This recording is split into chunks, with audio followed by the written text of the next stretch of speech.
New film Twisters. I need you to find someone who is worthy of continuing my legacy. What'd you say? The film arrives 28 years after the original Twister, which was a groundbreaking success in 1996, combining visual and practical effects. The original starred Bill Paxton and Helen Hunt and grossed almost $500 million globally.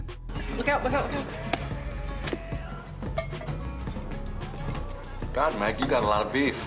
I saw the film at the cinema when I was 12, and it ended up being one of my favourite films for years. I thought I'd watch it recently, in anticipation for the sequel. And you know what? I don't think I ever want to watch that film again. I mean, the film's bad. Maybe that's because of how many films I've seen now, and the benchmark that I had back then was definitely lower to what I have now. And in the grand scheme of things, Twister wasn't anything special. It was a spectacle of special effects, like I said earlier, groundbreaking. But nowadays you have 3D films like Gravity that have just upped the ante on spectacle. And terrible story, to be fair. Kate. Hi, Kate. I'm Tyler. And I'm Ben. I'm a reporter. So Twisters is directed by Lee Isaac Chung, who directed Minari a few years back. Strong boy. Strong boy. A nice independent film that was well received by audiences and critics alike. After that success, some smart Hollywood movie exec thought it'd be a good idea to damage a franchise by placing an independent film director into a massive studio and create something profitable. Sorry, I was thinking about the Eternals there. But pretty much this is what's going on here with Twisters. And talking about the theme of Twisters, the feel of it, it's just a carbon copy of the first Twister movie. That one is slightly better than the sequel. Slightly. Obviously, there's no Paxton in this one, but there's also no Hunt either. Apparently, in the realm of Twister, she's still chasing tornadoes. Although, guys, do you think there should be a third movie? And if so, what would you name the film? Sorry, anyway, in Twisters, actors-wise, we have Daisy Edgar-Jones, who's heading up the film. And to be honest, she is bereft of personality throughout in this movie. I did prefer in the film where she was getting eaten by the Winter Soldier, but generally in this film she seems awkward when in scenes with Anthony Ramos, who plays this kind of like friend zone, most you'll ever get is a hug from me kind of character. You can see the way he looks at her and he's like, yeah honey, and then he's like, come on, do you want to hang out for a few more hours? Come on, let's go do something. And she's like, no, I'm very tired, I want to go sleep. And then bumps into like Glenn Powell, and you can tell she's at ease with this guy, standing next to him and his crew of eccentric characters like Boone. Do you remember that tech guy from Jordan Peele's Nope? Oh, just me then.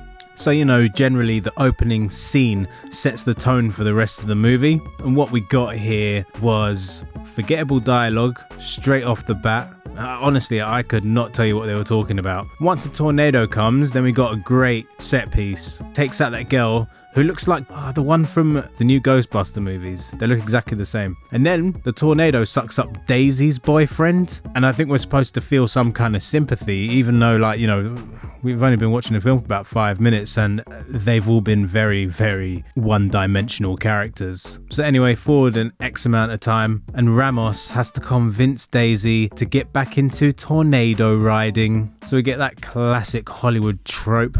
Oh my god, you were in an accident and, the person you were with would really want you to continue. Oh, it's crap. Anyway, we get to a bit of a civil war kind of scene. At the beginning of the Civil War where you got a whole bunch of journalists just hanging out in one particular area. Well, that's the same as Twisters, apart from instead of it being journalists, we've got tornado surfers. And then we got this tiresome rivalry between the cool cowboys and the rigid incel corporate imbeciles. This stuff just comes straight out of the 90s with like a sprinkling of modern day technology. Like, you got the Cowboys, who are supposed to be this old school, fun-loving, tornado-riding explorers who now have kind of like YouTube, and they got like live streams where they're inside the tornado and making money off it, but then also having a moral compass by looking after the people in need after the natural disaster. I thought that was a nice little take on them. Still though, doesn't make the film any good. And then you got to compare them to the corporates who only want the science and don't care about casualties. Just, you know, going for the complete opposite. Ugh. It's not like we haven't seen this kind of material before. Like the most stupidest ideas. Although I'll give a win to Twisters for having a better story than Gravity, but the spectacle was practically non-existent in this film. Massive letdowns from my perspective. I mean, the most exciting parts of the film were teased in the trailer. Like, oh yeah, this bit. Oh yeah, and just that bit. I mean, that's literally it. 2 good shots. If this was the first film you'd ever seen, then you'd think it was a masterpiece. But for this year, I could tell you 30 other films that are worth watching over this mess of a movie. Seriously, Twisters. It's one of the worst films of 2024. I don't think people are going to agree with me though, as Twisters is expected to reach over $70 million domestically.